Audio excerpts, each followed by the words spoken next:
Meche toro mi to mi kudo le wenu. Ndo gbenu me krondo to nu wa le bisese. Bole gbe don tabu vile lo mo e. Do ni kudo toro me. Asan ko le so gbe. Bo mi na tren kando nu mi do wa ile. Mi na tren kande mi na tren de nu. Ba kendo ni devo ile ji. Do de mi fu ai somo mi do.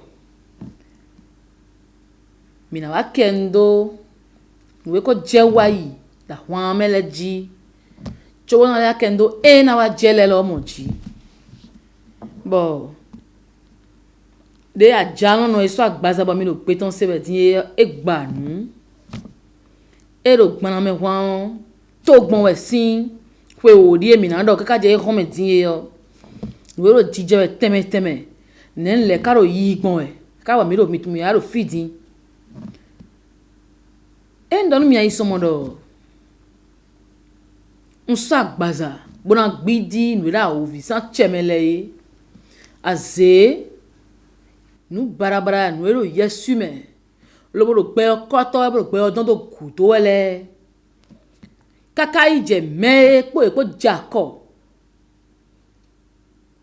bo ero nozo iton tafu wele lo mo jile bisese yo na gbidi bonke nu do Roma ndo Roma yo nu da hondo wendi ndo alo drendo mendebe alo beto debe tandan nu don de bro Roma e gangan lo dagba do tito me on bi si Vatican don kaka wa dokode e yoro Roma wende bono nuwe ne bana inu konton na gbade chobo dren ali che denwe do fie nu yan bi won kusin lo bi ogbe o mebo je ya don gbe oji ne fie nu mandi sans zon e wu kusin ne bo bi ogbe to le me one ndi bi o ya ko gbe to gan hunu mandi pa sin gbo jo me de sin gbe me yon me na kan ya ne me ka don we ne wa ba don pe to le bi do gudo bonu yi na iton do zo me yon ku eje ha me ne lo mo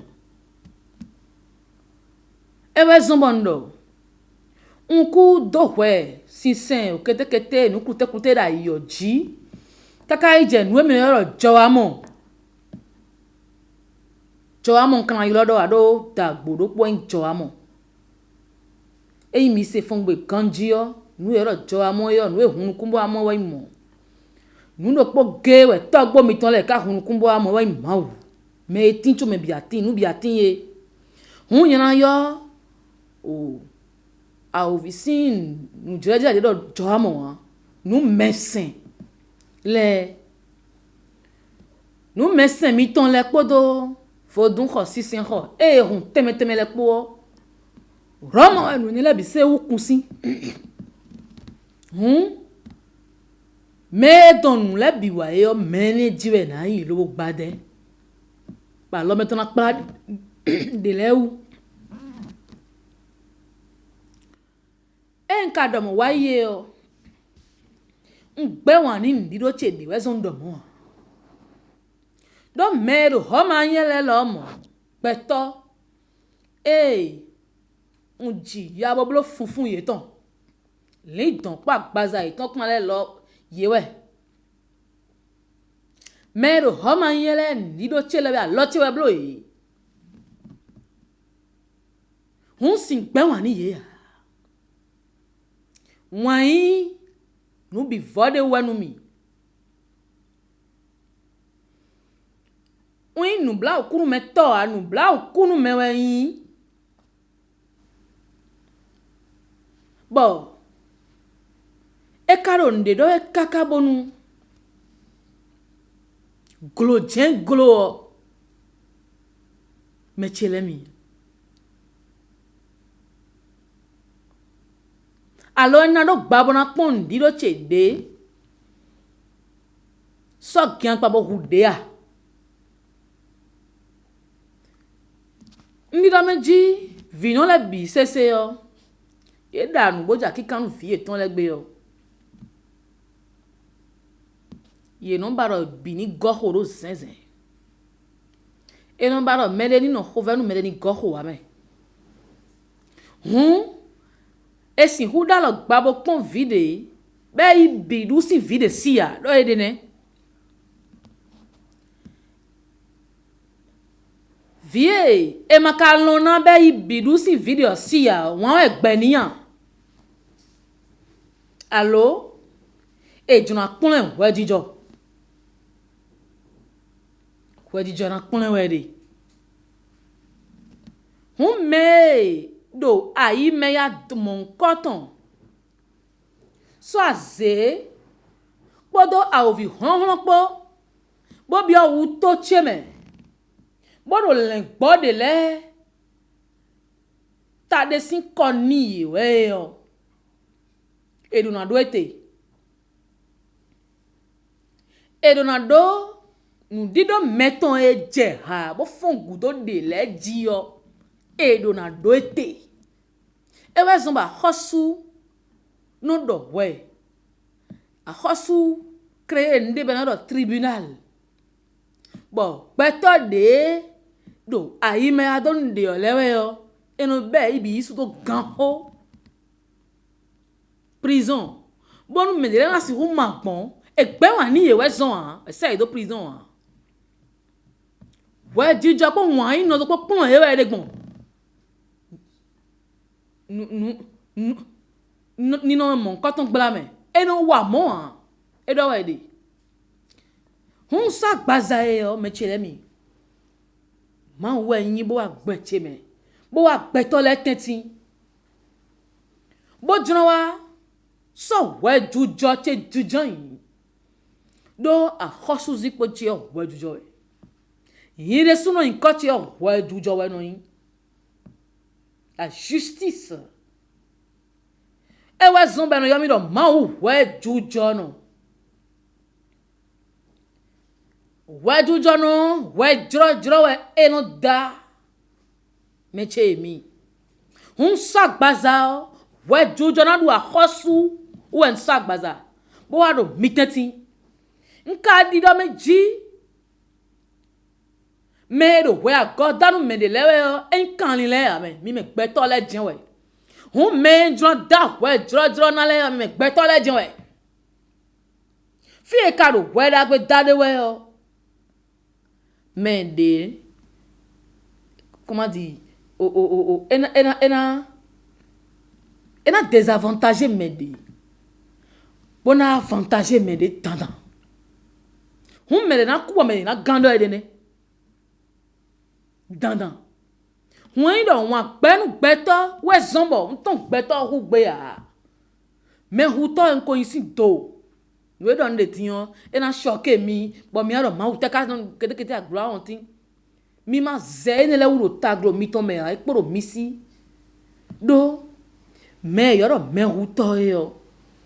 E me so jivi bo do me da to me kan me hu to. Jesus wo me hu to we. Do esi Jesus be hu me keke. Hu hen aro me hu to we. Mo we eyan kun. Mo we yin we hu to. Beto gege clean for do Jesus. Cho beto gege ka chite do Jesus ro po eni outu. Hu e lo me hu to we me jona ku gbon pla to me lewe ku. Alors mais ça une coton don nous comme wa lan nous na le ye wa zombo Jesus huzu me huto we don de ne mais si an l'homme o gbe po ku po kade yo me ne yo me huto e bo le me ganto endo kakai je wenwe o ku po gbe po binada lo cheme do. Njoro meni kwa menaku. Njoro meni gan menagan. Me maka jona gan. Kwa enoku. Do et là son dieu ma quoi no gan mais ma jona gan et na ku mais jona gan et na gan mais ma jona gan na ku mais ma jona kwa na gan mo esi hu me chele mi ma u sin do et non hu me et non sun to hoble bu si kundo mi ba ancien testament ale nu khoho bo khabo ba to nu ene le de nu ko do nu sigbon do me we po no yin akoba nu je akonji nu gbeto worodo bon to si yen do gbe me e si pon do mo bon nu gbeto livi mo pan iku a me we ne le na gbo do te we me chelemi hunda me jile na gba romando na gbidi na susun te ikun gbanji ne don de romare su tun ti me ton khede ton hu mi me a hele ete u makan sukun do ni ya un roma mi pon mi me no sen Jesus po mi mo sen po bi etun do me ne jia kaka bo kuda close ji do kunle gan me jo le ton ta me we ke obi sin kunle gan ta me cho me jo na mo kunle gan mi di ni Jesus po ma di po mi se tan pon e ka ko ngbe yo ndewe jodo chobo yi bokado wen jodo mi hen do dagbeji bonu ena gbakun wayin wa Jesus wa jala hu wayin sekwe si an liwe ba hun khele gbeto le beka hui me kono no izanji mo hu mele de ka gbetegbe fi enyan de yo me no mo do jeton me ka no wayin ho je no todo na lo bo zingidi jivi popo no jagaiji le mi todo nu mi gbon timbo in huza o fi bo huzu in kole binu mi edorun yen jema na lonu mi webo mi de mi na le akra je gbe onu defo wa do gbe yin mi ton anyi we do gbeje bo fi mi ka te no nu bo don sin je ipe lo mi na ba fi de gbon mere mo ra mi egbe koto ehun ni tun lo mi koro ede mere mo no emi ya no isan di no do ya no zo hun ni tun lo mi koro e dagbore mere mo no me je mi no he ko agbe no zo mi ton hun ni tun lo mi koro nle do menu wa nu gbegle bi etun wede wi me tun do me ji emi ya vi hunu me ri owe emi e fomra video nu ni we e ma mo asu wa emi we e ma mo asi wo da emi we ajo to ma inu kan emi we le ni emi we tun do wi hodo ende na de we bo peto bo bu ni le bi ama gbon ene nde kro an ka wan yin tu e ba we ya ayi wan da popo ma yin wan ta popo problem tu we edomo anatite mona je hon to mona je pana me yon han o pana me o vie o kete tun do me je le bio zero problem tu we domo kaka ma o tu we yin ba po ndebu na je do titu ayi we na jro point final nka te jan hun page ni wa o Roma e hodo ede yo mi pon but Jesus jo iglesia ton do bro mi dra wan yin wona gbe wan yin ton bonu pe na si hu gan do adaka supo adaka flag pe oji but tant que wan yin ma do ayi khale me han pe to le mo na tun lo wan yin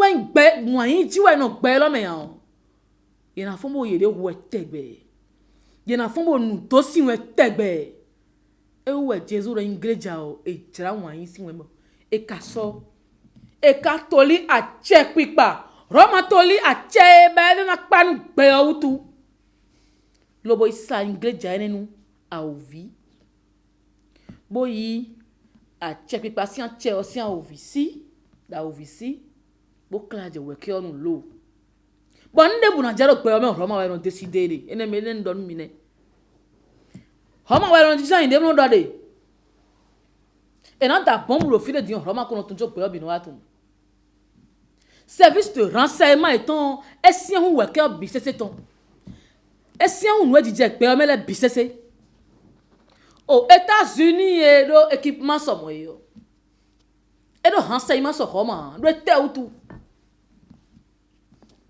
ete utu e renseignement ka siani e somo ama wa ndenu mene ya ayi tu ero wen bo ndo meji aro gbeji ma utu e yo nte si renseignement ka siani somo nte we ayi maka jai ya bo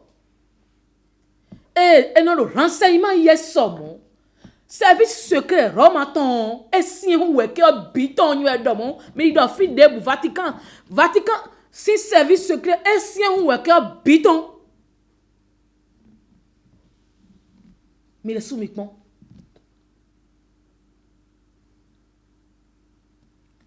et son ingé da sanu a ovi bonsoir bazaboa ene bo mko don mi wa do mbesi ingreja homa tonji don mko don mi do e majo asan gbelegbe don ni nde yo mais alors mais yo faut ton bébé ambia bo do funfun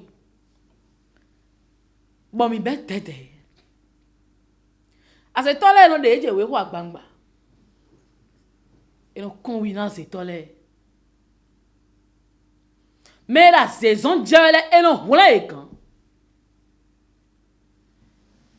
mais quoi c'est coulé mon pon en fond do gbon me fi bon nous pour mon tie ka je gbe azon mon ko de aro yin toto leto me koro e ko so yi moge so atu me fi bon fon si ku agbe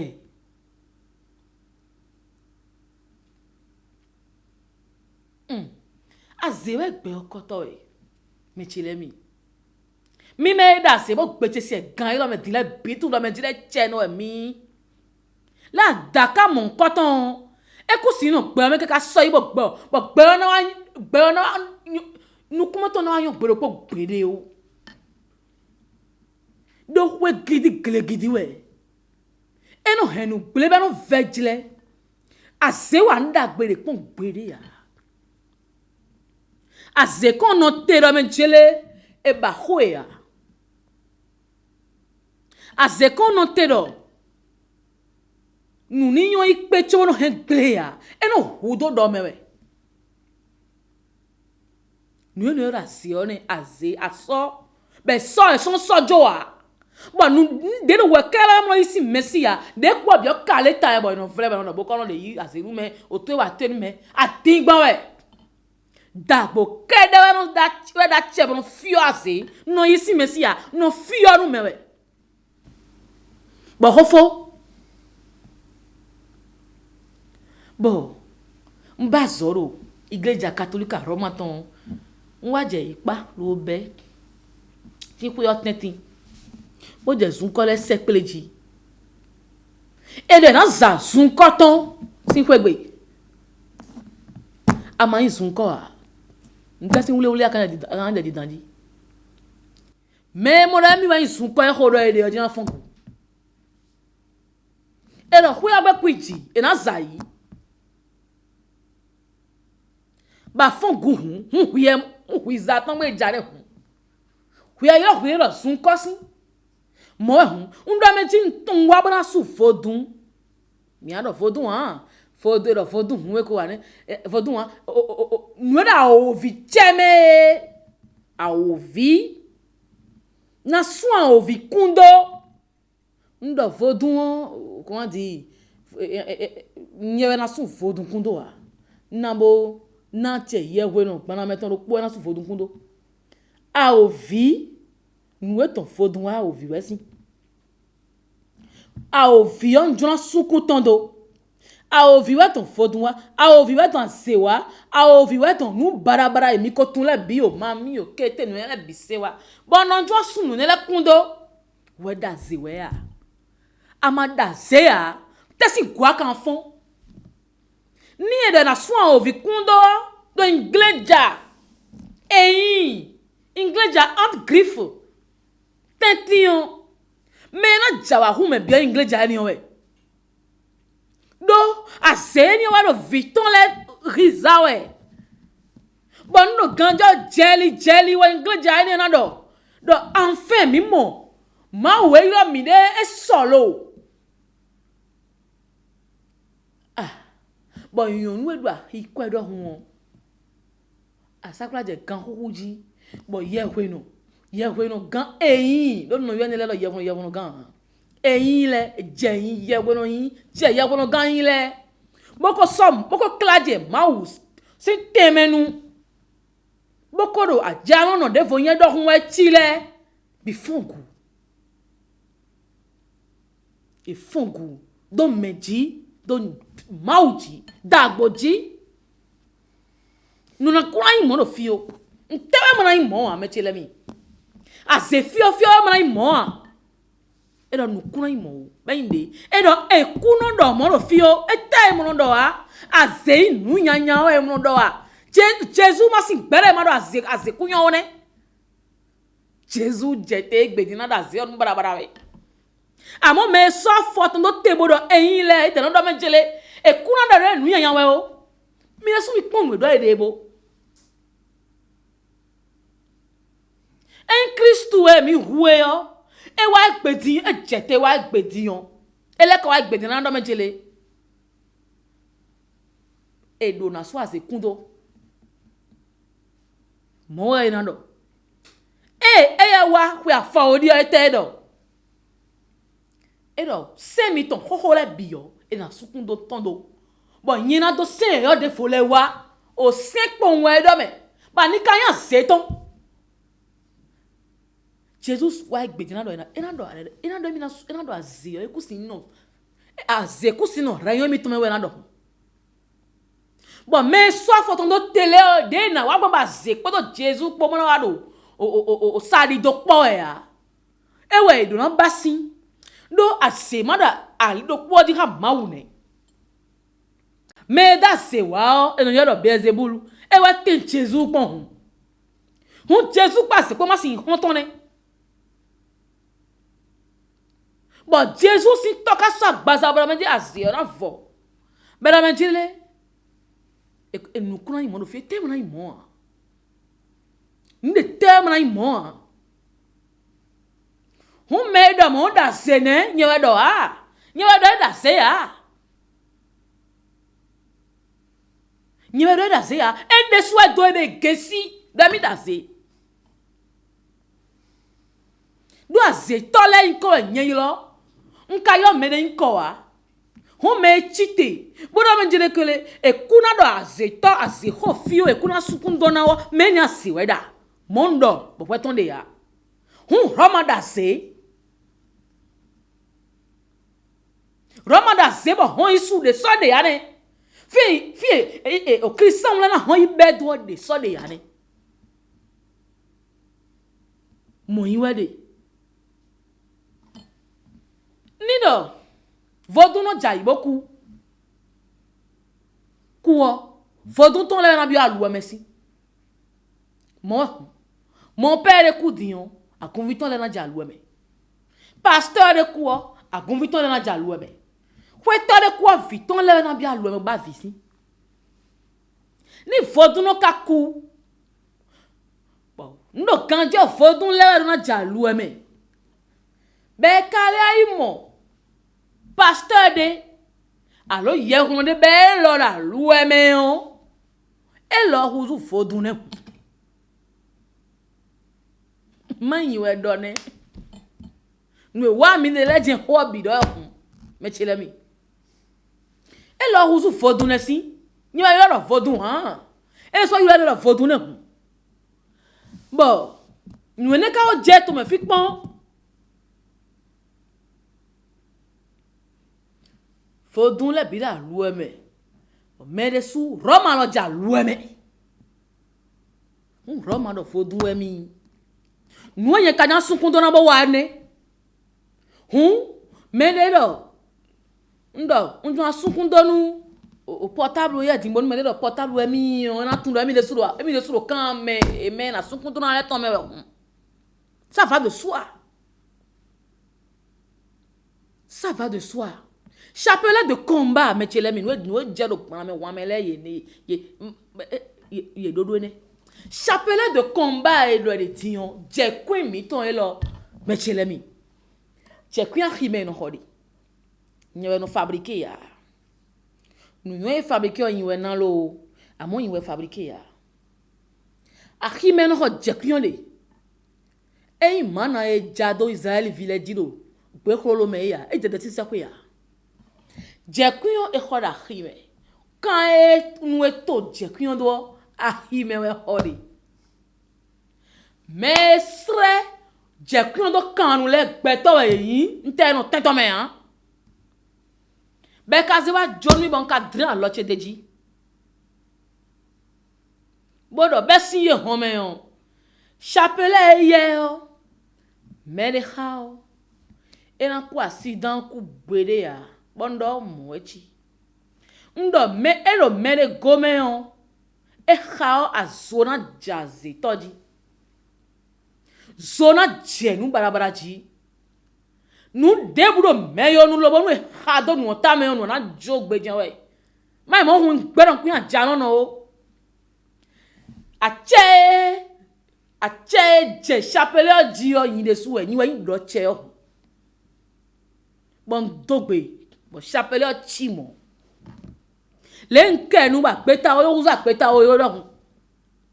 Lenke nou ba kumban uza kumban e dohun. Lenke nou. Bon oui mais tonomi e die a uzu beta. Bazawa o hutu ele ou. Bon lindon to uzu lindon to egban e dohun. Mon jenke nou ba chapelet ne uzu ndo sinton. Ba ze tore mo e na gbegbe doni e khado tatu me on gbelengbe jour de chance to ya ne e ka mele gome on e si bla si dan mo kwa ngbebi ya atigma kaka je so me ku wen dago via bon domo ba chapelet ne on ma zei o kun kwelele boyi buan de dejine abo gula ma ka ton chapelet yo de alors eton le me va de bon tache oji be chapelet ne jekui chapelet we do me be na hen yewe home nye swa ka don o vive na chenchian Israel vie si na pankodo nu Abraham si hwenenu do ye kuna don gbede o le bo so agbaza gbedin wa tian ye le o yin ne so ze joche bodo ye yi mede ya amo mi lo yin ba mi de bo yi ho me don en ye gbe mi ton mi ye ho me boy semi be kana he chapelet ni an lo bo yi ye ho me kana yan me ya ye wono gan do fon pa me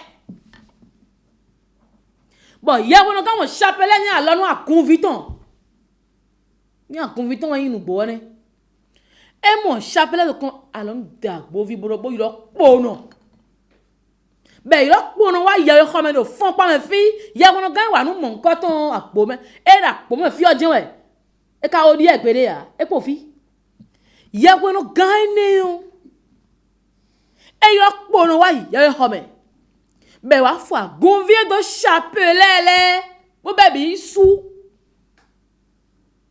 beni fide no jade do fon pa me bo when we ye wono gan ka do mo blo e bo do pono yo be ado akunvi tian sin ye ko me be bo be su do prison fite wan e Jesus ka kun e de bende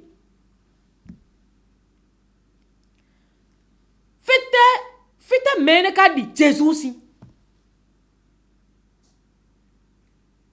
Mene fite ka di Jesus aussi.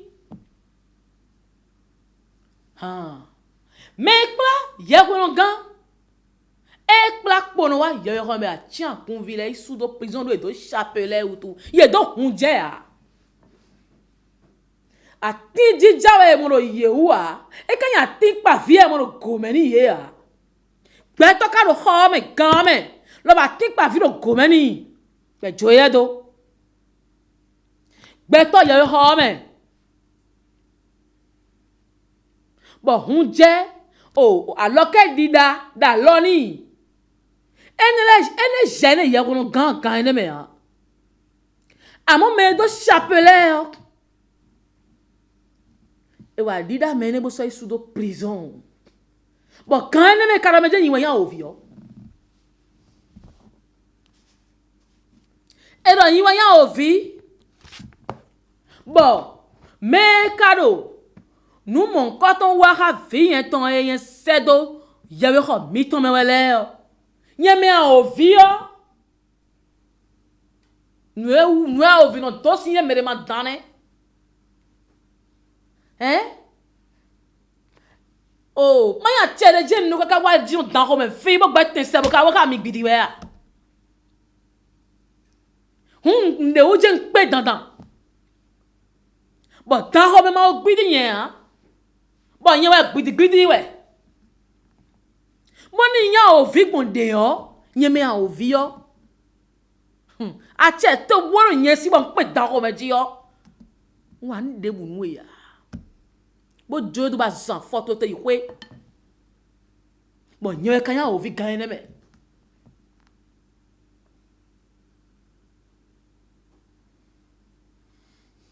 Nye ya ovi gan ene me. Ye no gan na ho o bandi ple lo bo ma kwani ye da hwan le nkoto me chele mi do eni da hwan do me eni hwan do mau a jano no eni zumau eni ho me wa todo egbele do ansei ma vlavo eni hodo kan ya me mo gbele wu Jesus je zo ene mea. Ya weno gan mim eka wa ene le bido to me fi le yo. To me fi je ede. Bo gba won ton nu me sen le.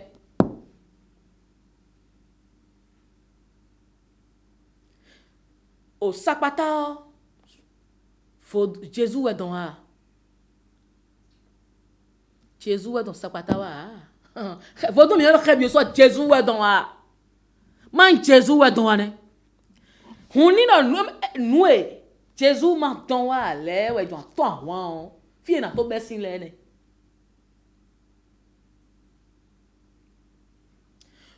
Ye me ro po ne yo awon ton ma wu.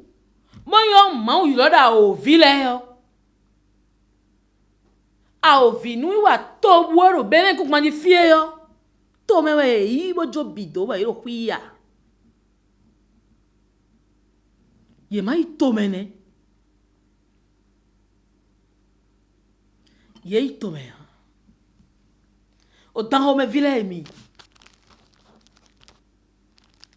Ma do horo ponu mi. Oh. Yande we do ho de bodo dagbo.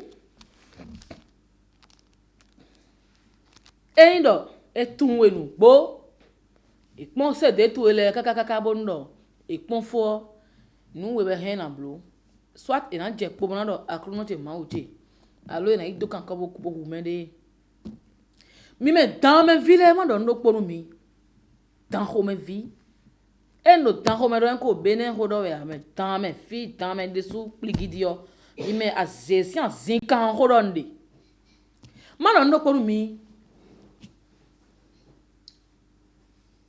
Winya we loko mi te. Do shua we mi do ti. Swat mi de mi na pe o lo gbidi ma we sagbaza yi. bona de nu pipe mi to khle bena tu no mi edu akhoso fi mi e pa che fi boni mi duo na yo nda pe onu mi na jowe ke donu mi gratuit maro mi nonu soit mi bina je bobo de economy bona do yin no pono ge wa ma wetin ye nu we ne la me no pona je mi won do fide do pona je do we le me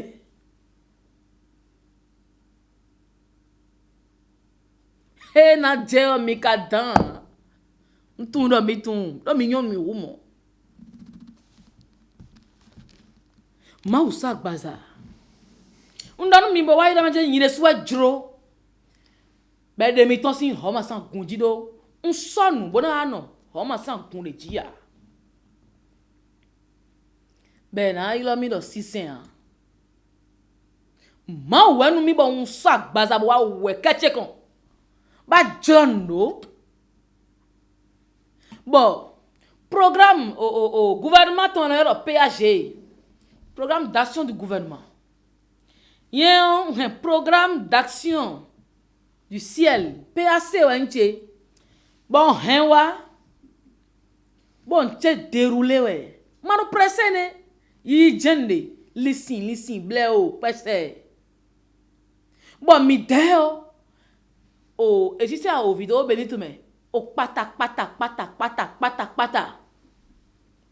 Mido. Mide hunde noué bodo de con agitation bodo le bodo teme le dosi me mi bo atigbando nu gbana me ho bona lo atigbando ya ogba hwe mi tun we ne atigbando ya ogba hwe e sa tigban bi hwe le gbe no ya ogba desu nu mi ka won e wa yin do me ji hwe yen ton en briki hwe ya en do hwe ya wọ́n ti gbọ́n gbà á wọ́n yọ dé sùúrù ẹ̀dẹ́ mi ọ́ ẹ̀rọ yọ̀rọ̀ nù gbó nù dẹ́nu wẹ́ lọ́kùlẹ̀ bó sì hù gbà gbẹ́ máa fọ́ dọ́ wa àti gbọ́n tẹ̀sí gbà sẹ́kwẹ́ dọ́ mi dọ́nu mi ò sẹ́kwẹ́ xọ́sù wẹ́ sọ àgbàzà nù ẹ̀mí wọn ẹ̀ nẹ́. Beto mi to do hunwe mina o fun do gbe. Beto mi to do hunwe mina o gbe do. Bena kon li. Se kwe khosu enu mi. E no gba mi do a. Ba tigban de bodo de gudo. Nko mo ho pon, boko jivi o lo me pon. Nko ku pon. Nko wa nwenko watu atigban de bodo de gudo bon mewe kado atigban le gudo Roma jenwe Roma no danu mi le Saint soit avec vous nous mion Roma no de mi do nu gbosan lijia ewe ma we si vijo kudoni ye be sobwaro business blona we gbetiyan ma we ne wa be no donu mi da o viwe bo ne ma kan ba so si menele di agben e blau bo ye gba mi do bo se mi do bokono le kwe mi we zo mo bokono su po bo tin kan lu to me a o video hon desa mo ha bo mi ne gradi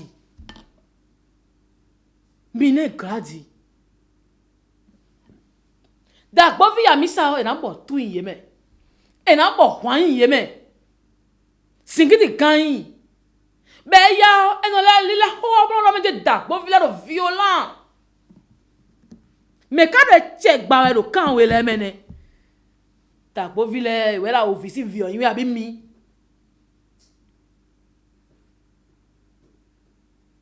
mi so dagbo via bi se so wuzu Martina mi so e bi wudu ye we na iwe ton mi de swe Don't win another year way yo. Hun jedo mau tameto. Me je hun do mau jibe ka saya pe meton le binion. E ba na huzu yewe. Hun dagbo vila lo kwi eton. Ba mi so e bi huzu yewe na. When way ye je mau ye ton gudo be sin ni o bo. A khosu blebu toro poton. Je komeni ye. Yes, in khaya ko khoy ton sa. Borona wa. Yes, in khaya ko wulek pa me ma borona wa. Bene to la démocratie même mi kare bedo. But the démocratie ka define mi don mi. Démocratie on tinu si sen de la bi sauf paname. Démocratie on tinu nous e koro benefit bon dans non sen atin non sen so non sen le la bi amo mau karadien e ve bo ve ba khosu gouvernement de sou je gouvernement me do to me fi yo yan khosu le to mi beto si nou le asame di ono tedo mai mawa na mi mawa nyiwe bo mi moro me jere o comment dire les ba kwi e tan la vie nous kun be ma kwe nous kun ayo e moro me jere hena si sa la vie e sa la vie nous kun zen dini berea gbere kon be to ating malé de igbe na to so bon Roma je organisé bi e gosifi we ya ye je organisé bi ye ka ho do monsieur ye on merci de sans kwewe a ganin de ne a think ma lo le gona a jo a izi nu bi jo ye je kado ni nous ye re sula la kuzu nous messen nous togun ba togun no sisen we ba togun so aso ye ko Jesus we ro sen ha togun so ado tun Jesus do fonu mais so Jesus si en fodo te ya bo ye huzu Jesus wa bola huzu dagbo eno mo bonu tonu kun togun mo when mo mau do ne kan wa gbe mo tun e ma sin tun ne e sin tun an ye karo no bi me ye me enele de ro mi blood we ye ro no bi me yin we do mo no mi ye ro no bi me ye we ro gbe o fulu we no ye ro ordre mondial din o kete ne le din o e na imo papa into eyin Ramaton ete ba e kan e ka bo itoro fie ne mechelemi new age awi ne mi no yoro nouvelle ordre mondial me ma tura no mi yoro nouvelle ordre mondial be na o new kete yo me ma tura men chele a o visi plan we ya me ma tura la mi fon sa mo me ma tura beze bu ju ho gbe o e ju ho to we ya me ma tura e ju yi li don mi ton la bi ye ju som lo kanu mo na bon mi bi na iton zo me ma da iton me ma tura be ko ja mi préparer di bon papa oji be ko ro mi na me jele o zo me ku ti o en fait ku ti o si c'est la bi wa inokpo ba ko jelle ki do tamanu meji clan ba do préparer ba manipuler mi ba préparer cerveau mi ton le do mon logi mais moi et te ba Jésus kasi nyame o Jésus il pharisien il est si ya ko me te kablo ni e pon nu ye we e do toto ko ni ye e do tagbo ko ni ye we e jepo ni ye ya e jepo bo sen we no sen le ya ta ton si wena go jani ye. Amo e bla wo papa. Eyi papa yin to eyi ho maton no yi. Mono kirun. Do mosque. Bon men de bu mo e fe mo nu metia e yon wa ndagbe yi. Nu dagbe me so Jesus chesin ko. Bro din ton gban tu mewe. Me yon mon weke obi. Bon, menye pour Jésus ton yebero, ma do khonu bonu mi. Mais ma telo Illuminati me. No yoro Illuminati yo. Mi tonsi, franc-maçon au niveau la ko franc-maçonnerie ton Illuminati. Amande me asilu papa ekpe. Amande me asilu papa do Roma. Ekpon. Eh, papa un sonu mi do bénéfice. Pape Christophe 18 ans. E ma do réseau de ya.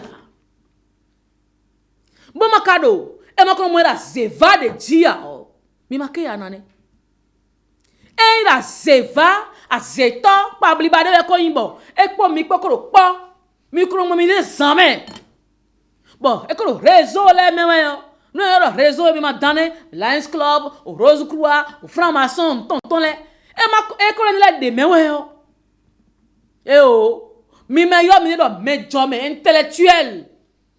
Tome fiton le ko do fide voton le ko mina ko wa gbon me pogege bona ko ra fota yi we bo e o gbon me yon me bo mi na ze micro bona do de gbon me yon so yi nka tre ba mi do gbon me yon mba mi lo mi no zo wa ma mo le ma do nde ya bo ka bi ba mi e bo bi ba na kan wele ye ba we nde e we zombo wa mo vi e mamu donu azi khode a izi khode ya e wan do mo na ka wa zunkan me fi gbana me fi bo atia bo so wu papa na mai mo a me jame ha kuton to ko meton me jame a lo pa le tele mi kuno yi azeto me ruto nozo tafuto bon mi we keze yo mi kuno do ko vivi nu togun ben no khwa lonu mi lonu mi ason tene mi do gudo ye yo le mi na agbonra bana koto ye yo esin we mi no de bon mi kan lo nu kan e ton mi no do khode fo la ni ye mo no blan e dule asan mi ton na pe de blau to gon sinu blau mi boali ni ye bo kame gome bo e sotun ali e na mleya ye sotun wa chonu na so agbaza bona wa be se bulu ko jenu kan boko vle ha teme la bi sese pour embrouiller les pistes e ko jenu kan bo gbon mi ji e gbon mi me jo mi de doni bo ka tun gandi le kun we do emi yo le e gbon mi ji bo créer confusion bo créer nu hokpon do tagro le me bo créer gbonde bon on va so agbaza we ni le tentin embrouille ni o tentin on va so agbaza do nu male ni le dija we tentin be wa lo aja on le sun lendo nu male raji we relu a son tene nu mi e so gbe a do li ton ene le bu ali na mi de bisi gbe we mi na do nu mi li do e bu ali na mi de le bisese yo ai na bia khoton mi be na vejele na bia khoton mi e un home yon bo yin wa hiye yo ewe na zomo na kon we jujo na kon we dro danu home vonole ya na da we dro nu home vonole mero we jujo ba le na da we dro ni ye bo mi me khoda kan ka de fidile yo wa nu mi ton gbon de o mi na mo wa nu mi ton gbon de yo ene o mi na mo ndalo gba bo oya tu me lo kulo ton do we bo mi ka mo ne no yi gmo si nous comment mburu mi mebia yi ati roma ya ati politicien ya ati o mele ya chonu mina wa hunukun ba yi mi to na modo mi ni je gbona me gudo mi mo ra hwan bi o play ache lembe azo che gbon lembe azo che gbon li do ne me chelemi a hwan ton me gosan disi amion azeto ero edo fon kha ele bi chite bona lo ede ben yen gbidigbe be ja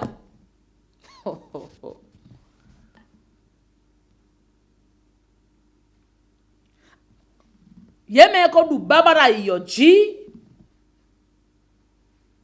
be mo do mo fi ale edo trolo sanu ku do me ale ba yewe mo yin wele ndo be je yo chenu ne mo mi leleko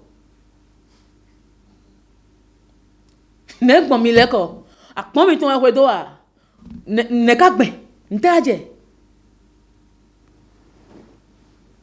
nte ka je bo mi leko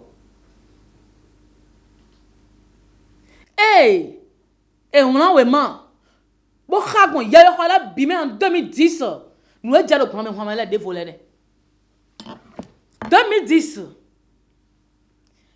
et 2011 plutôt 2011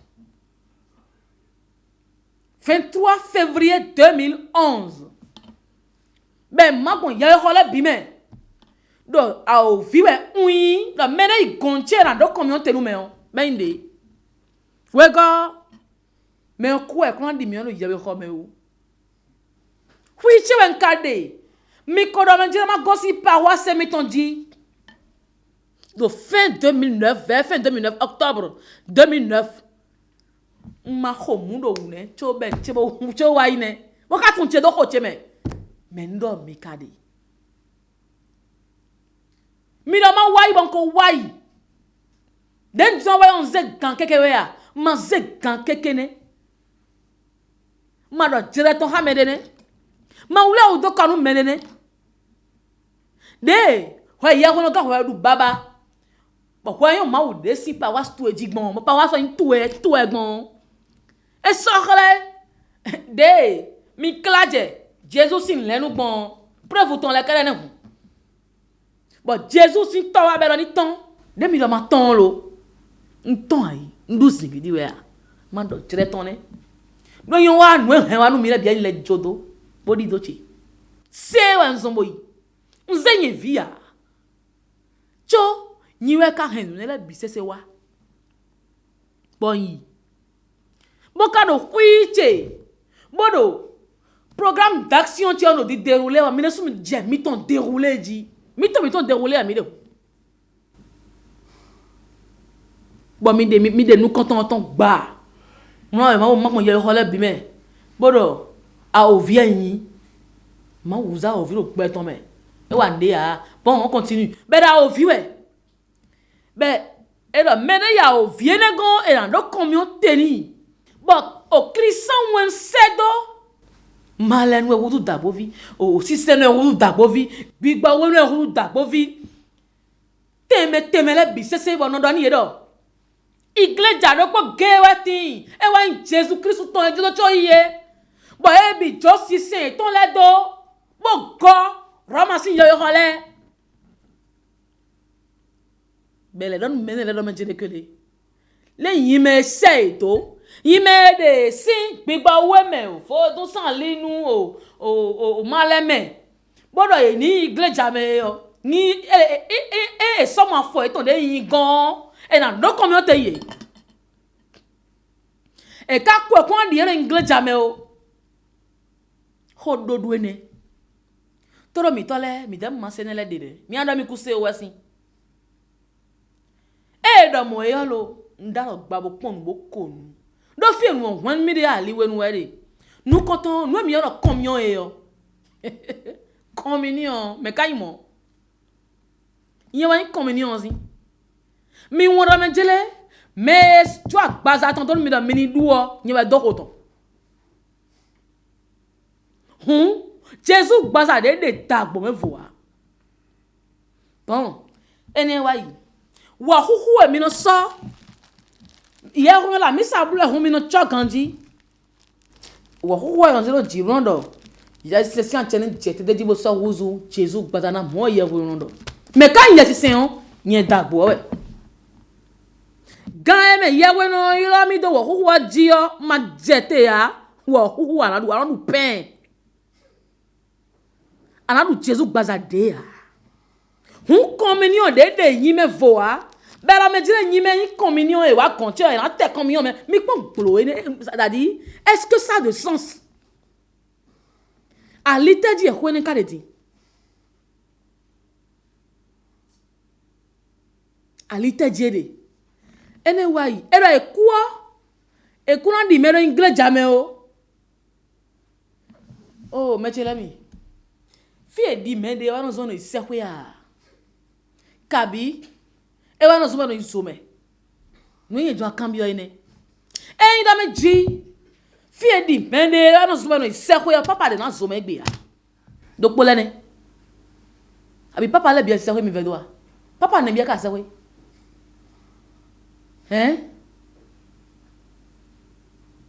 nton ne gbe ya fi no di mende yo ewa no zo be no iseko ya fi di mende ewa no zo no isome ya Jésus a côté cara na mavuton de. Ero na kpla ifide bo Jésus ba hwan vodo. A hwan vodo ko do ma e metie ku jo do mi do ma yi hotero. Laissez les morts enterrer leurs morts. E ke na do kpla meto e ku amanda do tani. Alo kpla wa bonu ma blo le si. Laissez les morts enterrer leurs morts, ça veut dire mais kule mi joye do yo ku joye do ni do gbe we wa ro gbe me file ton ye desu eyin o ye ya jan wule nu chi o e we na zuma do gbe da gbe ya nu lo e do fo Jésus de bodo laissez les morts enterrer les morts mi jo men kukula do ni diede ti me ton yin do ye ya ko we wule nu men kuku gbe we na zombo e na yi do gbe da gbe do don huwen ye no wule nu chi o ayun fulo emi on to de body do e o ye wuli ni agun me wuli ye yo ni ne wa no so ma no iseku abi so me nu e wa de san gbe me ton pon wa no so ma no iseku abi no iso me ya me la ya we si amon do me je ku che po so na la ya we si mo kete le zero mi na la ya we si mi na ya so la mi le mi bo nu o e no zo na mi de mi na iso me be complet nye we do mo do yin we no da kwa nu me don but tu no don de we me toro mi atiyan aku gbere diyan nu kuma ana mo mi korodo o perfect yo bi na yi ho o eflimi as o me video no tero class ton sinu kan bo professeur aku ngbe yo class de we professeur kon me de ba na tano professeur atano professeur atano e don ka ko fo be examen bo pe se bodin mo ka oral bo je professeur atano ji bo professeur de ya ke han po professeur atan e abo ji han je han jiji professeur atan asan bo atan ton do awe ya ba vi po nbi po be no wa mi le din don pe we o perfect o kete a o vi we o kete we o deton we akua na je a ovioti mami o je na da we nwe me mami perfect o e je no na da nwe we adan egbo me ro gbon me hwan me le de fo le di edo e ma hun ino sekwe don mi kuro be no to e kun gbanji o ni me do no mi do meji o when dem maso agbaza o nkura ikun gbanji o wa nyere mo numia ni mo makasin bi pede ya on vlan sa do gbe we le bi we gbe ma fo podo gbe ra ikun gbanji de po bi o bi we vlan sa do ni mara ikun gbanji when dem ma so agbaza o nen kon se gbe mi ton legon nan kon se degbe mi ton le nuero mi gbo e ho mi ondo o vie na do ken na je menyon de wo yen mi nyewa no blo ache nan kon wa gbe Mi do ma aussi besoin d'écoute madia. Mi do besoin de l'écoute madia. Mais dans mon ni tout dans madia mi quoi mi coule besoin de na do we o.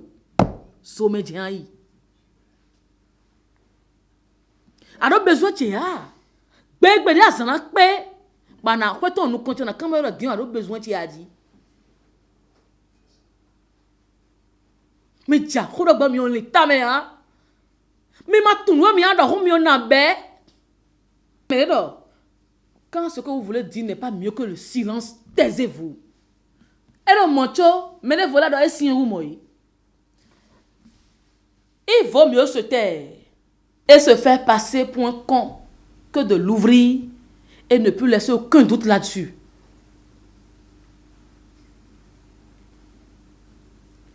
Annabelle et un bec quand bien m'aider do. Kabi. Amoni a hunboa don deleo. Et là, on veut l'aider moi nous. Mais on m'aide ya.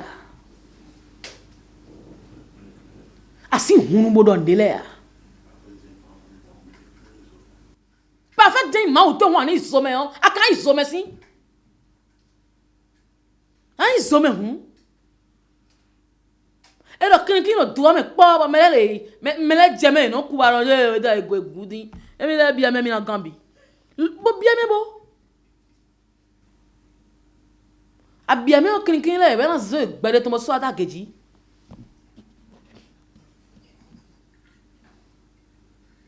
biame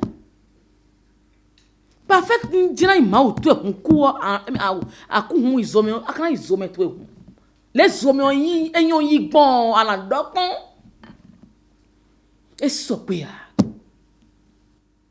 da gbo vi sin pe lo fide ya e si pe la gunji ya Yesi pelo kwegbe ya. Yesi pelo fi debu boka yewe ya.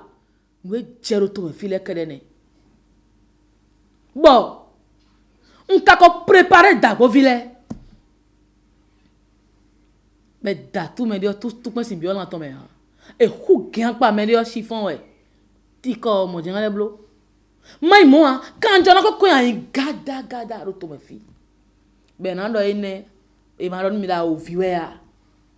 Et mi pon kanjo la ipo gege a ouvir no wa nu pomo mi pon le mi me gbeto le mi chie pon de ou lo to me fi bo terrain ni ko sa hoton mo ko ibi bo yi pe an seyman blogbe bo e ka ya won ga kuton to ka swa ho e won ga ro maton kuton ton e swa ho delinquant le do e ni do wan da ka ba nu bra ni je ben le pune dos we ro kwa yin we de kon un kon ran dagbo vile te bo suru me yo suru yo e no mo nu bido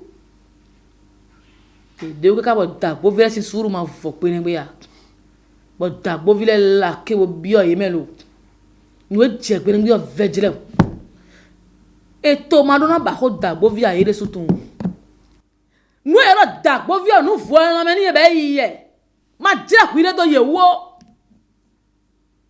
e do gian pa we diyan na bi olan to me bi keun e kon do e de be na bi olan me ni ye ya nu bara we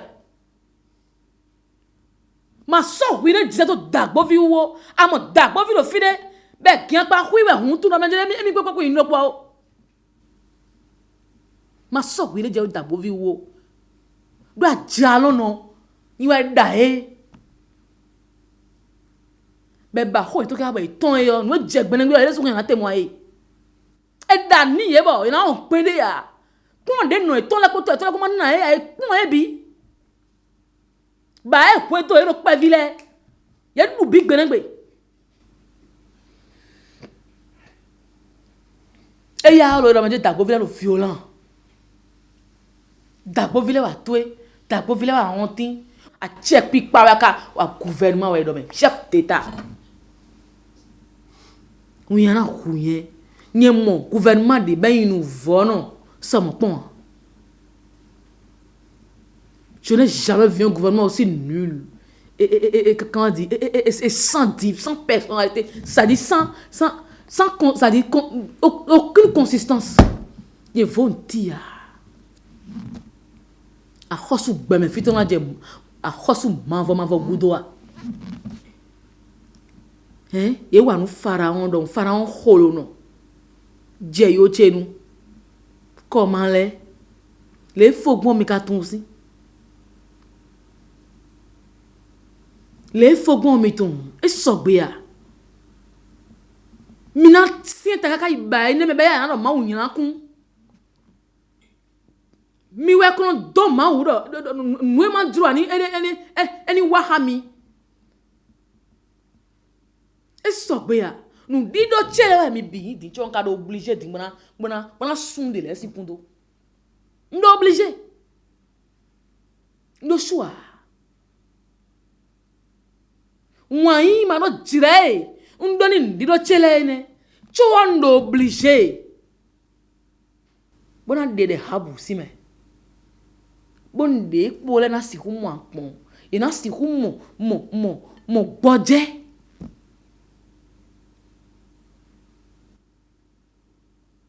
ndo obligé bo mais que ting bang bo de tang ndo hamere fia amun de nu azeto kwa fly mama me nu kewe aponwe nu e DJ fio e sin don me de ya nu ma DJ ya ta sa ho aton me ka de so mo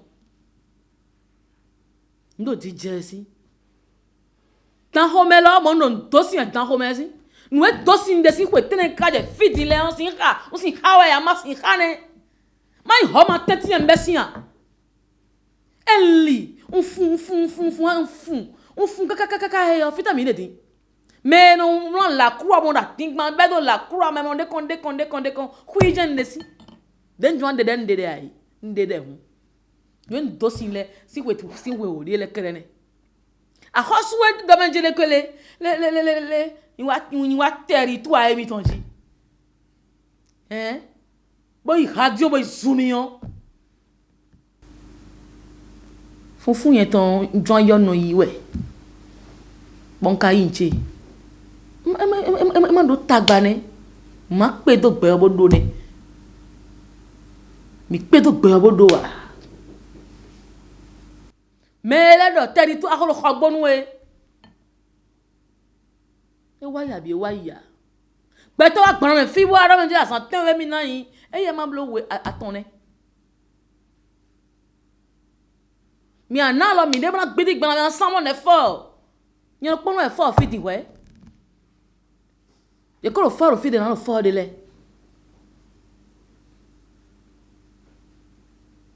e ma dagbon mo ha mi yan mi me gbe to le ya mi di ka sin ti o gbe mi to me ya mi di ka sin ma wa ndo po gino do ka siru mi o je na yin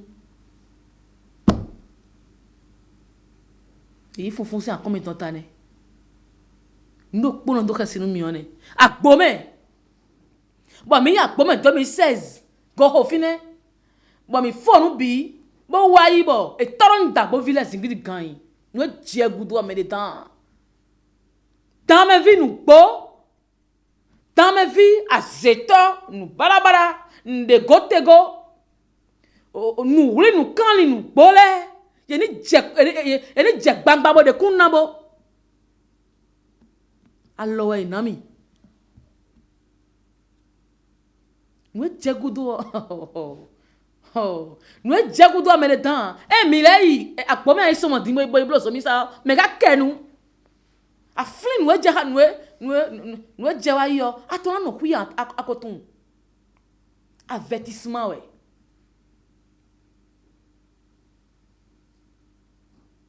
tanto mi mna na pon mi bon na wa zo egbe nton no gbeche me an na de mi point na mi de da mi de gbeje nton na de mi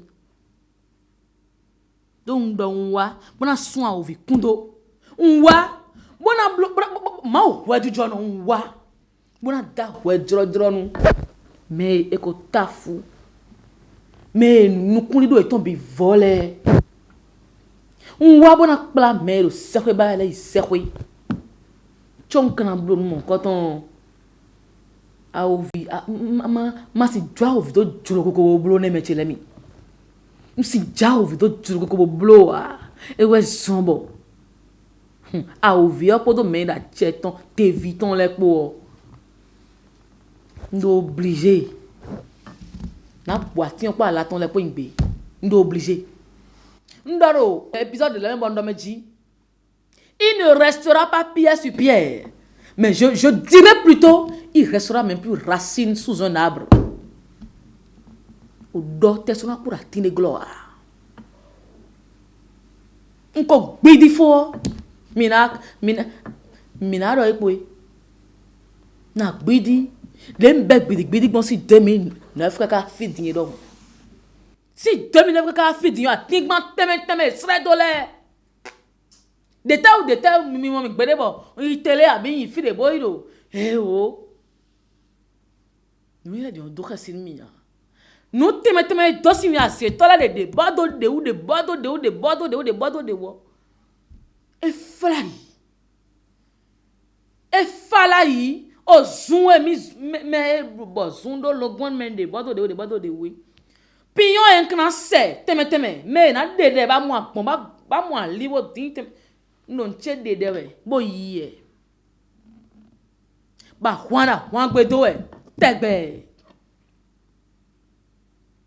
a hwan gbedo e mene ti mo kaka de fidion ko dalo yewa do ye do na no gbeba mo ndende amon malheureusement alors na je ou jewe men don de le sin tun ede nka di do etun ede do ero de no tun tabuka me se po le so no le tun no gblodo me tam ni no me de ndo lele kaka ye me no de la etun ye me ka do nu eton bon to sina wele aze po to tenten le po le ye tun do me jele ni no me de timbo ni do me jele un zon ni no me bo akweton nu konto yo ayina hondo ya ekpe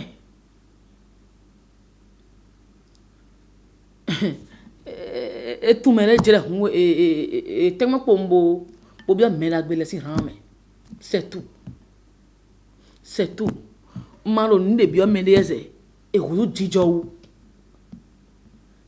jijo Nous dosi do si 2009 ka de file de voler le vodi dans quoi limiton lenda ni même madan e vivi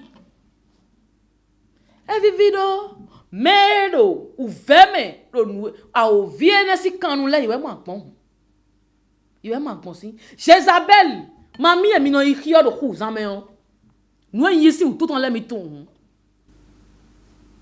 et donc mais ça me da pas gbe yesin ni we donner la bisi et je ne regrette même pas mi me no yukume mi me no wa ne la mitun si mais on donne des abo we di de le ma donne des bon nka obea beze bulu si vi e no ji kon yesu me sayale ne bia hu kon pasi dozo be e fly si o carrefour e ji mi no pele teme ba se vaji kete nele ngba o azeti ne bia nko dozo azeti gegero bene gbedimo e na ona kwa me na me mliade ni bia ni bia me bia vaji yo e na gbe bon sodomo bon me anze to le mi tun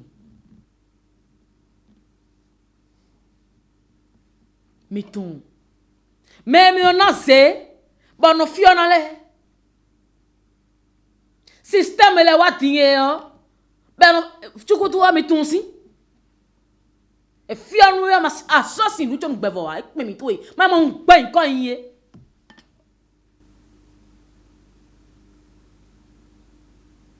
mi me no bon Simon dossier ele kwena bien zerote kwena bi e mi ko blooding bon nous ko jeda o vito me yo on sindo lo on sindo mere tin lo to me din bo tun do me jele le no sin kan do me la faji bo no do when we na do lan we no do pick mo we do we ta mi kan do ye tin do hun we dey feel this Minano on zen, nous comptez minano. Bon à monde les programmes d'action. Na te wule ga de fili bo minamo. Do paname ko inu klate wo. E kuno gbidi paname o. Mi me jegu do jenu kon. Tunu kon tonton gbon. Bona gbi minano te bonamo. Ba lo kan la jemi o. Bo mina yi mi tan. I me de vo journal for do mi to me on. Et n'a dit comment mi allait toi nous et sort moi et là tu coûtes haut ton fibo et là na fia zéro mais ba zegan pabli ba ta ho meton lopo nya me den ko e je pele bo ta che menji do system ene don atien a se ta o kete e na je e ma yon blo a e na je se fion me meton la biji kete ndede ayi ndede si ndede bon romo le subi alu me do ele sut na dede mi homa tu na dede mi ina dede homa be de na ta dede gbon lo na ta vegile e mi gudu jijo ta bon ti don me de ya wani we yin bo so agbaza kunle gan mi ton uto enkawa bo dagbe banu mi we mi huzwa mina gan amoni mi no koyi mi tome ta sien mi tome na dekla mi no sien tarumi taru no mi da mi taru no de ya mi mo tadwa mi asinote ya mi huzu mi ma huzwa mi na do obligé bona tade mi na tagbon mi huzu noue dijera kwa mele npe bo kabie home ya hun kwere fonu mi ale denu tubo de na jele mi na je ene leji ena chen mi kuto toro me beche mi se din yo eni dagberu mi eni he fifa hun do mi ton le boy aija inu mi bo kun le mi gan bi degbe bon ton si se si an che yo ma o bi ba nu bo si an che yo e du fla ko mi do polopo mi ton leji hun do le bi ni mo fifa mo pe ni fa nu kle ni fa nínú ló dàgbò yín tọwé ìfìbó ká yẹn ti sẹ́yìn kan tàbẹ̀.